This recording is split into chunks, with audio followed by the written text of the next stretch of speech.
হানিফা, ও হানিফ, তুই আর কি সমাধান করলি? আর স্বামীরই তো আমি বুঝাইতে পারতেছি না, আমি কোনো কুলি হাইতেছি না, হাতে বলে দুই বিয়া করবই। এখন তুই আমারে কি সমাধান দিলি, কি সমাপ্তি কিনে, আমার কি কুল করলি, কিছু একটা কর। আমি তো তোমার জন্য তেমন কিছু করতে পারলাম না, আই এম সরি। আমার আর অল্প কিছুদিন সময় দাও, আমি একটা ব্যবস্থা করতেছি। এরে আই তোরে আর সময় দিতে হইতার ন, সেদিন তোরে মুক্তি দিয়ে লাইছি, আজকে তোর কোনো মুক্তি নাই, তুই আরে বিয়া করতে। দেখো, দুই বউর যন্ত্রণায় ওকে চিন্তায় আমি দিন দিন কাবু হয়ে যাচ্ছি।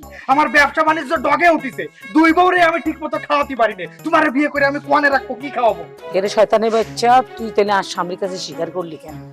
তোর আর সম্পর্কের কথা কিনলে স্বীকার করলি। এখন আমি এত কথা বুঝি না, তুই আরে বিয়া করতে হইব।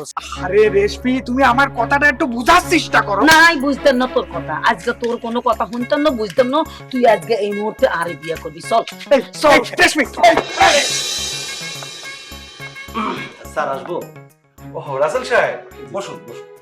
Thank you sir. স্যার, অফিসে তো সময় শেষ, বাসায় যাবেন না? হ্যাঁ, বাসায় যাব, ওই হাতের কিছু কাজ আছে তো, এগুলি শেষ করি, তারপরে বাসায় যাব। আর কত কাজ করবেন স্যার? আপনি তো আমার ব্যাপারে জানেন, আমি দায়িত্বের ব্যাপারে কতটা সচেতন। আসলে আজকের কাজ আমি আজকেই শেষ করি, আগামীকালকের জন্য ফেলে রাখি না। স্যার, সেটা তো আমি জানি। স্যার, এই যুগে আপনার মতো একজন সৎ স্যারের অধীনে আমি কাজ করাটা নিজেকে ভাগ্যবান মনে করছি।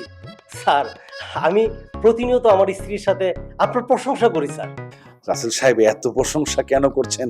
আমি তো এত প্রশংসার যোগ্য নই। স্যার, আপনার কাছ থেকে আসলে অনেক কিছুই শিক্ষণীয় আছে। আপনি অসম্ভব বিনয়ী একজন মানুষ, আর নিজেকে কখনো বড় করে দেখেন না। রাসেল সাহেব, নিজেকে বড় করে দেখে কি লাভ বলেন? আমার টাকা পয়সার অভাব নেই, সবকিছুই আল্লাহ আমাকে দিয়েছেন, শুধু একটি সন্তান দেন। আমার ওয়াইফ বেশিরভাগ সময় অসুস্থ থাকেন, অঢেল সম্পত্তি আছে, তারপরেও মনে শান্তি নেই। স্যার, আমি আমার ওয়াইফের সাথে আপনার এই বিষয়গুলো নিয়েও কথা বলেছি। আমার ওয়াইফ বলেছে একদিন যদি স্যার দুপুরবেলা আপনি আমার বাসায় একটু লাঞ্চ করতেন। না না, এটার তো মানে কি দরকার? প্লিজ স্যার, আপনি না করবেন না। স্যার, আপনি না করলে আমার বউ অনেক কষ্ট পাবে। স্যার, আমার বউ কিন্তু অনেক মজাদার রান্না করে, আপনি যদি একবার খান আপনার 40 বছর মনে থাকবে।